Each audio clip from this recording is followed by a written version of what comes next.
Good morning. It's Peter Quinn with Kidder Matthews, San Diego, California. I'm joined today by Erik Motsenbocker. Erik is the founder of Pacific Premier Insurance.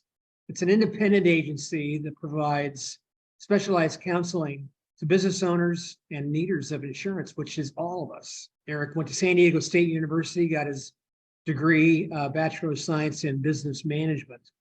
Started his career, like a lot of folks in the insurance industry, at Farmers. Erik, welcome. Thanks for having me.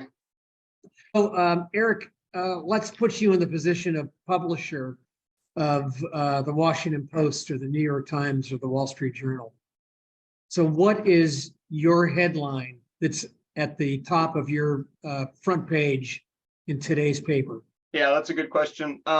I would have to say a dynamic insurance market. And what does that mean? Is that good or bad? It's good and bad. I'd say it's in my opinion, it's the best of times and worst of times. It's choppy, and I feel like people in my profession are more important than ever to helping clients navigate a market that's changing all the time. I think people think insurance is pretty static and status quo, but in this current environment, things are changing every single day. You are more important than ever. That's why I think, in my understanding, why being an independent agent gives you the maximum flexibility to find solutions for your clients. Definitely. So what are the different types of insurance products that users and owners of commercial real estate should consider maintaining? Sure. Well, users, that's a broad question because it depends on the operations of the business that they're potentially using the real estate for. But if I focus just on owners of commercial real estate, the basic ones that everyone would think about are property, general liability. We might also be thinking about EPLI for some ADA concerns that could come up. Pollution. What does that stand for?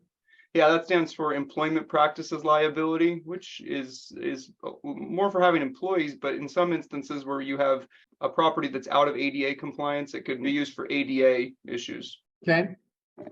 So which lines of insurance are you focusing your practice? Just because we stopped there for a second, I would also mention pollution can be something that business building owners want to use. Workers' comp, depending if they have any employees that work on the property.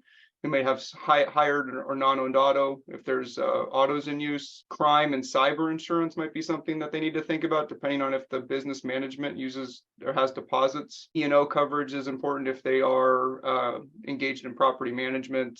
D&O is something to consider if they have investors.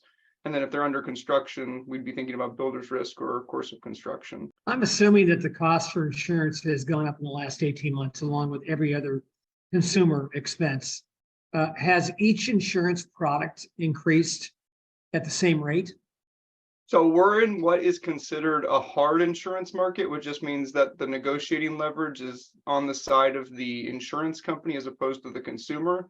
And we sit between everybody and try to make sure everyone's getting what they want out of the transaction. The pendulum has really swung in the direction of the insurance carriers for negotiating leverage. And even further than that, it's swung to the side of the reinsurance market, which is the group that purchases the risk from the traditional insurance companies that you and I would think of. And because of that, they've really squeezed the market. They've been increasing retentions, which are the deductibles that insurance companies would pay, and also increasing the rates that insurance companies pay for this coverage.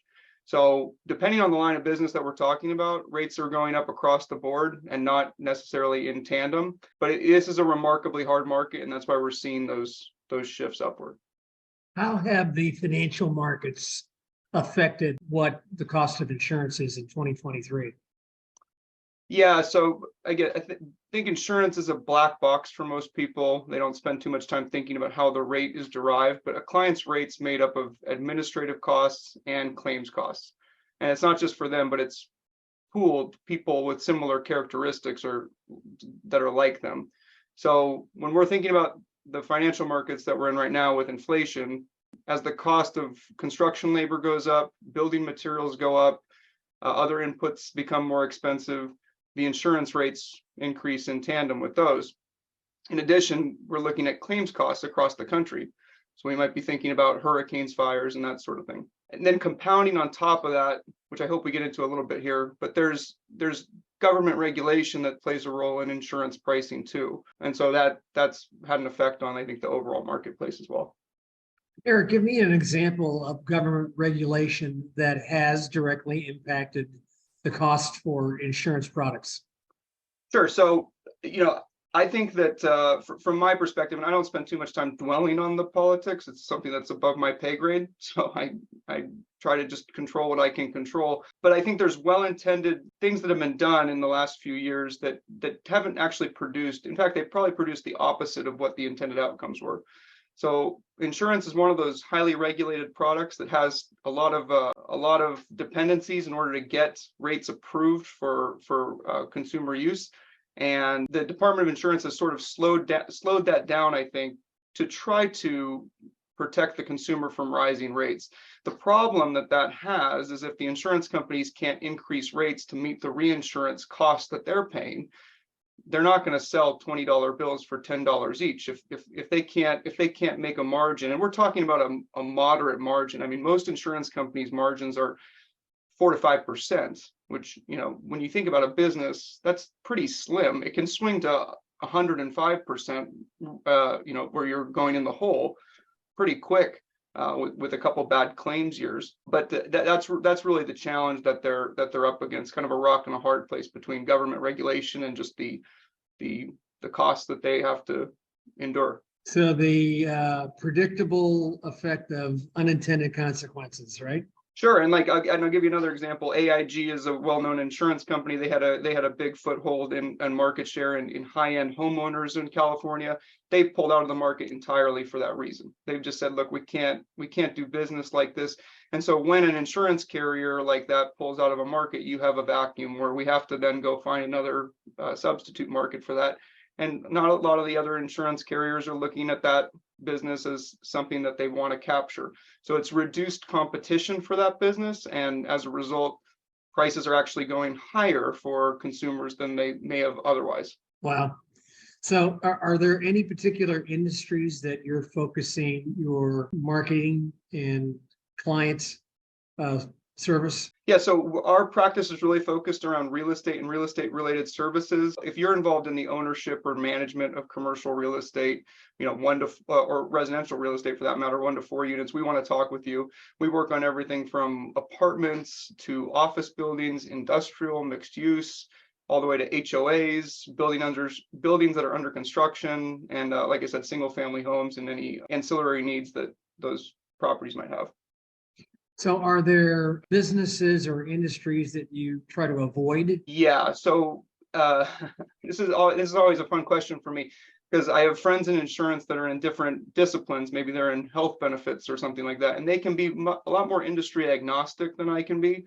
To them, it doesn't really matter what industry you're in. To me, what I try to explain to people is a roofer is not the same as a veterinarian, is not the same as a CPA from a property and casualty perspective. They have much different things that keep them up at night. They have different applications, different questions, different carriers are willing to write that business, different lines of business.